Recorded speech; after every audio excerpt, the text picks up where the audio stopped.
Retro World Expo 2024. Dan Kitchen is one of the amazing programmers, former game developer, Senior designer. senior designer, thank you, from Activision. One of the biggest, um, one of the absolutely biggest third-party designers of video games since 1979. In fact, Activision was founded the day before I was born.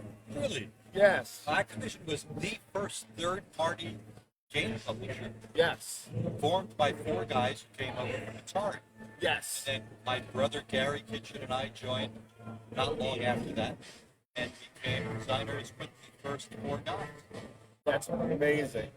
I, there's so much that Activision has done. And what I want to talk to you, what I want to ask you about, not talk to you about, what I want you to talk to me about is the past, the present, and future of not Activision, but you and where you're going. Because games and game developers are only as good as their designers. Right. Let's be honest. You could design the best game ever, and if it never sees the public, it doesn't matter. Or if it's not executed well, it Correct. doesn't work. Now, back in the day when I was doing Activision games, we were the designer, the programmer, the creator, the sound effect guy, the graphic guy. Yes. On that system, we did everything. One guy did all of the parts because there wasn't a graphic chip, so we didn't need to create graphics separately. We had to create the graphics as the raster of the TV screen painted the screen from top to bottom. We had no sound per se, no sound effect or music generating chips, so we had to create them on the fly in software. And there wasn't really a programmer and a designer. We were the same person. Right. Right. One guy could write a game in 6 to 9 months. And so we did that at Activision. And then later on, I did that for Atari and for a number of other companies. Excellent. Excellent. So tell me about your biggest win with Activision. Well, yeah, I think I'm most proud at Activision with my first game called Crackbox, which was my first 2600 game. It came out, unfortunately, right near the crash of the industry in '83, but I'm proud of it, and it was a game that I was very excited to create. And I'm happy to say people still enjoy it today. You know what the greatest part, when I ask about wins, the big part of this is it's personal. Right. Whether or not somebody else has played Crackbox or heard of Crackbox, it doesn't matter. That's a win for you.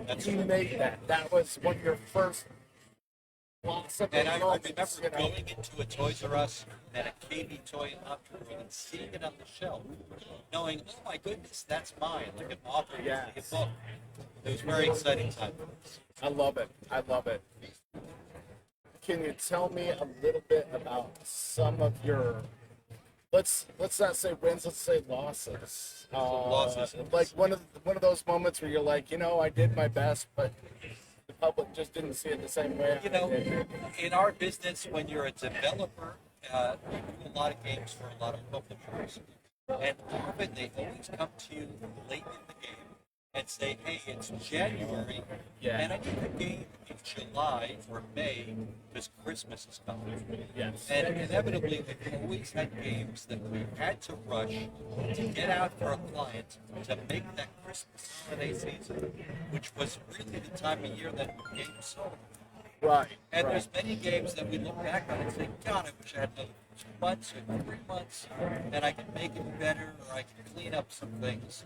And I've had a few of those. I did Bart versus the Space Mutants with my brother, and people argue that it's really hard, it's a hard game to do. And at the time, our client, Acclaim, wanted it to get harder. Make it harder, so it takes longer to play. Yes. And, yes. they're the ones paying the bill and telling us when they needed it. So and there are games that we've had losses, games that were not critically acclaimed. But we do the best we can with every game. And these days, fortunately, we are able to take as much time as we can, or as we want to, Right. to make our games. I honestly, for me, you mentioned Bart versus the Space Mutants. I think that was a win. Like, if you were the one who worked on that, I think that's a win. Because if you look at Bart versus the Space Mutants, that difficulty level was where people wanted to be, where developers wanted to be, because they didn't want a game that you could just rent Correct. for $3. That's right. And And beat get in a through weekend. it. You're right. And lose the enjoyment of the game. They want you to play it a lot, develop the muscle memory, have fun with it, learn it, buy it for $50 versus Blockbuster. That's very Yeah. interesting because back then, yes, there were games that we knew were being rented that you didn't want them to finish over the weekend. Just like it was a different design mentality, just like coin-op games, where you knew you wanted to get them to keep putting quarters in, so you had a quick experience where you could keep refilling. You're right. Some of those games were done that way in mind, with having people not be able to rent them and finish them quickly, because then they lost sales. Right. So tell us what you're doing now. I see you're part of Audacity Games. You're actually founding Audacity Games, if I am not mistaken. Well, Audacity Games actually started with my brother Gary Kitchen and David Crane. Okay. Gary is an incredible designer. He's from Donkey Kong on the 2600 to Keystone Papers, Yes. Pressure Cooker, Gary Kitchen's Game Maker. He's done games with me throughout the 40 years that we've been doing this. And he and David Crane, who is, of course, the founder of Activision, with the three other guys, Bob Whitehead, Al Miller, Larry Kaplan from Activision, from Atari. And Dave arguably did most of the games at Activision, and the best games. He's just a gifted individual. He and Gary and I have worked on and off together for the last 40 years. And recently, I was... 40 years. 40 years. Nathan, how old am I? Right. How old am I? And recently, I learned that there was people interested in Atari 2600 games. Oh, there yeah. was a homebrew community. And I was like, oh my God, I used to do this. I enjoyed that machine. And so I started recreating one of the games I had played with in the 80s, one of the prototypes I had worked on at Activision. And I found out Gary and Dave were doing the same, and we collaborated. And I put my game aside for a while and helped form the company with them. And we are Audacity Games, and we are creating brand new games for retro systems. The first system being the Atari. Gary and Dave released 2 years ago Circus Convoy, arguably one of the biggest, most fun adventure games ever for the system. Now think of it. Awesome. Back then, Dave Crane wrote Pitfall in 4K. And now he's able to write Circus Convoy with Gary in 128K. So imagine all of the mini games and screens they can put into it. Exactly. And that's honestly, like, there's so much room now for development on the retro consoles because of the change, not just in the hardware of a retro console, because you're not trying to change that, Right. but in the hardware of the physical cartridge. Right. And we come from the old school, so we are now making new games that are in a box, a physical plastic cartridge with a beautiful color label, a color instruction manual. Plug it into your Atari or your Atari 2600 Plus that's been upgraded, or your brand new Atari 7800 Plus that they're releasing, and you can play our game. We also have some very cool QR code technology that David Crane created that allows you to register the game on our website, and then once you finish a game session, you take a picture of the QR code with your phone and send your score to our back end, and if you made the score plateau listed in the manual, we will send you in the mail a physical patch, just like the Activision does. So we're recreating the clubs as it were. That's awesome. See, and that's part of what I miss. I mean, you could get all the virtual trophies you want, Right.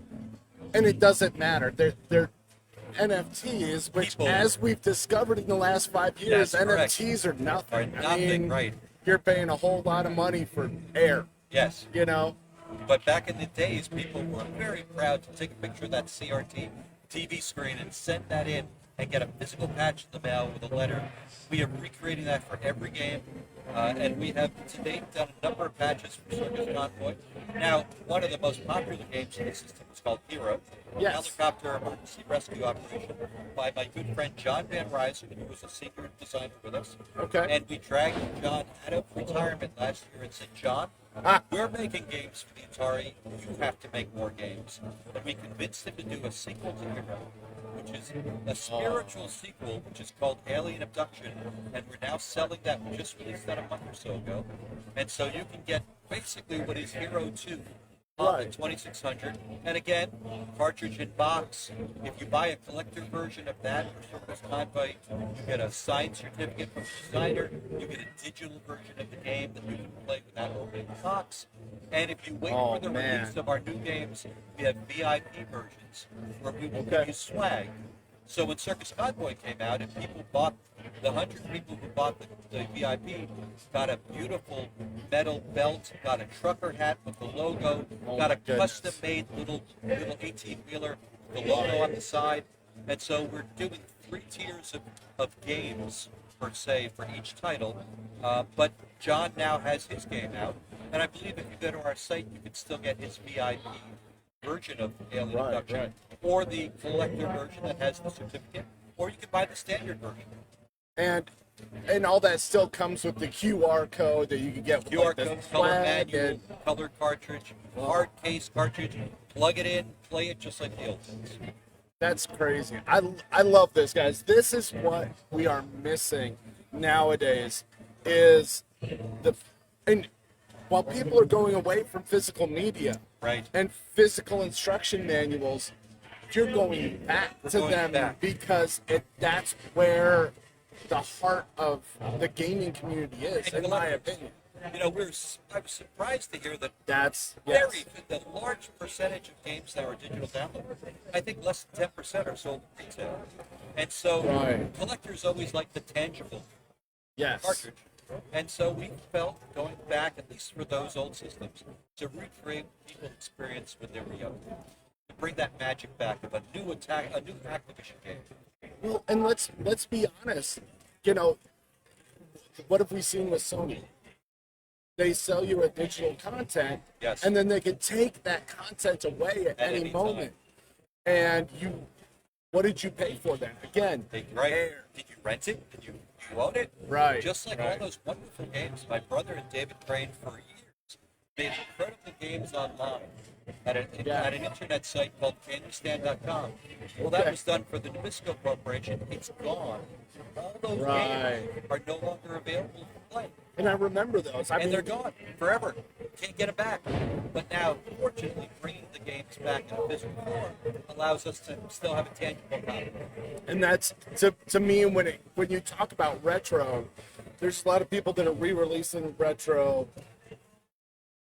games on modern consoles as Right. digital download. To me, I don't care about that. I don't want a digital download, and unless that's the only way I can play That's correct, yes. my old games. Agreed. And if I want to play my old game on digital, why am I not using a backup ROM of a physical game that I own? Right. And now we're bringing that full circle. And to me, that's where retro is. The heart of retro is there in the physical media, in the old school, the tangible instruction manuals you can Right. hold with your hands. And, if you've made notes, I remember, my first days gaming, I would make additional notes in the instruction I remember manual. making a map of Pitfall to Yeah. know where I was going. Now, in our games, with the QR code technology, you can, at various parts of the adventure, hit the select button, and a guide QR code comes up. And you can grab that, and it'll go to our website to a specific page that will give you information on that section of the game to help you. So it's like a walkthrough. So there is a walkthrough with it. online guide if you need it. But, as people normally do, they don't read the manual, they just plug it in and let's go. And that's great. I mean, that's how we learned the old games. It's by just manuals trying. have the basic controls, and you want to savor the moments where you're discovering. Whoa, we got Bill Keefe with 1,000 stars. Thank you, Bill. Awesome. Thank you.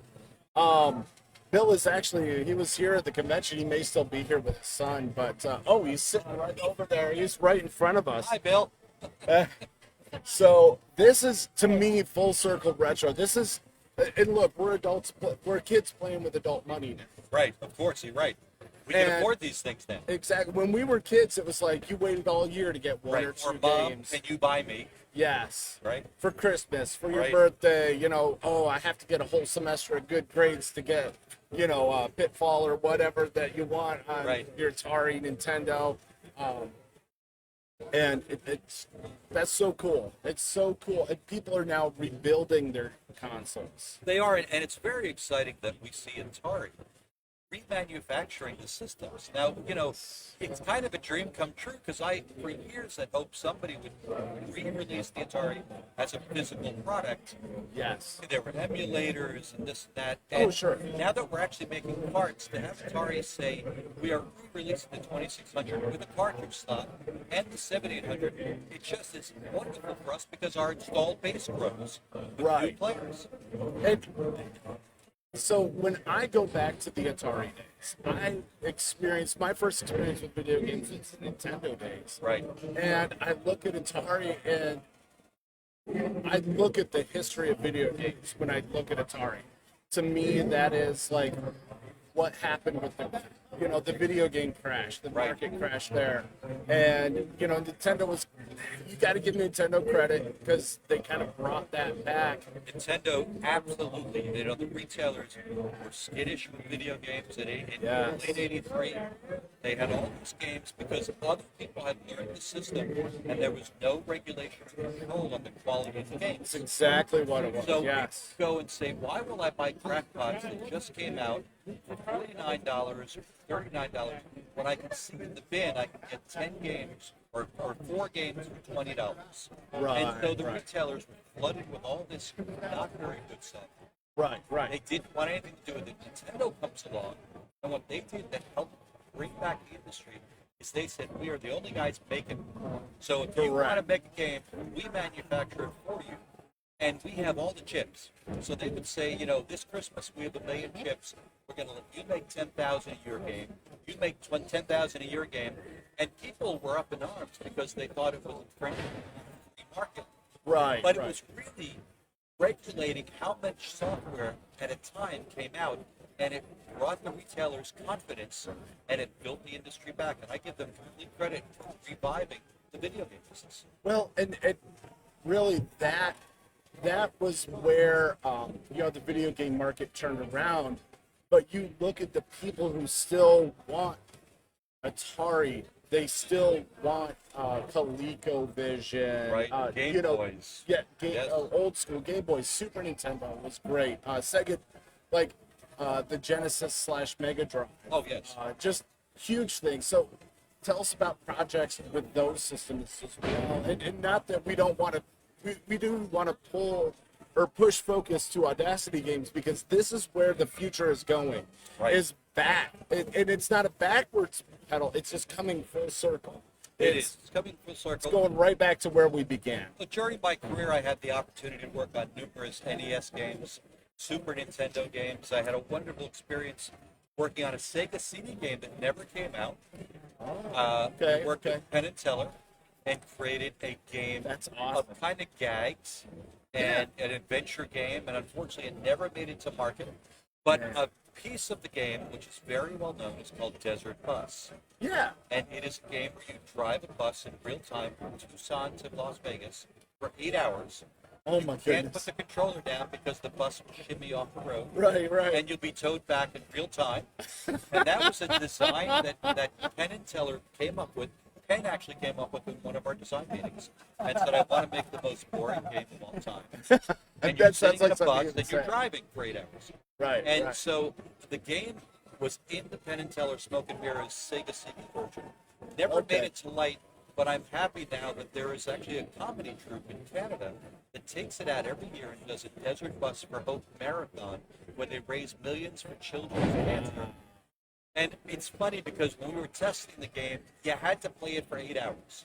And Oh when you, my goodness. And nothing happened except 4 hours into it, a bug splats on the window. And when you hit the pen, what happens when you get to Las Vegas? He said, of course, you get a point, and then you got to go back. So we had marathon QA sessions with Right. guys sleeping at the office, testing this thing for 30, 40 hours. Yeah. Oh my goodness. But that's some of the work I had done on other systems, and that's probably the most comical, enjoyable story I have. I love it, and that totally sounds like something you would do, because if you watched any, and you obviously work directly with him, but if Yes. you watch any of his interviews, Absolutely. he is just wild, and that had to be a tremendous You know, just I- joy for you. I wanted to release the game finally at the 20th anniversary of its creation. Right. But after about 6 months of negotiations, Penn and Teller said, we like the fact that it's underground. You can't really find it. It's on the internet. Right. And so they wanted to keep it in that underground fashion. But it was some of gonna the find fun that. experiences I had on systems other than the Atari. Yeah, 2600. yeah, that's awesome. See, and that's, to me, that's what retro gaming is all about. It's not just about how fast you can run a game or no deaths or whatever. It's about the fun. Yes. You know, how, do you throw the controller at the screen when you're done, or do you work and get the amazing, like, that satisfaction level of like, wow, I worked really hard Right. to get to this last guy. Or something. Yes. I mean, you really feel like you've accomplished something. And let's be honest with you, some of those games 8 hours, 10 Oh hours my God, long. yes. Very deep. And And some of the early games that we did had no save. Got to keep the system on. uh, Pitfall. Got to keep that system on. so one of my favorite stories, and I know this isn't one of your games, so you can just slap me if you. Teenage Mutant Ninja Turtles for the NES. Yes. Horrific. So yeah, I paused the game, turned the TV off, and changed the switch back to, because my dad had Back a to little TV. switch box, Yeah, of course. back to the TV so that they could watch TV, and I could come back the next day and still play, Yeah. so I wouldn't lose my progress. That's it. We used to do that. Yep. And Those that days was- when you had the TV switch between video game and live TV. Yes. Yes. Yes, the little The little little splitter bottle box. switch box. I love That's it. right.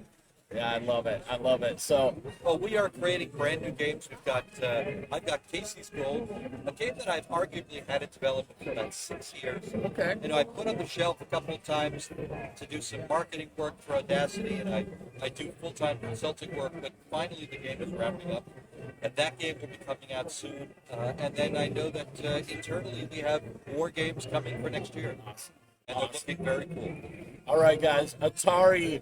Look for the Atari 2600 plus, 7800 plus coming soon.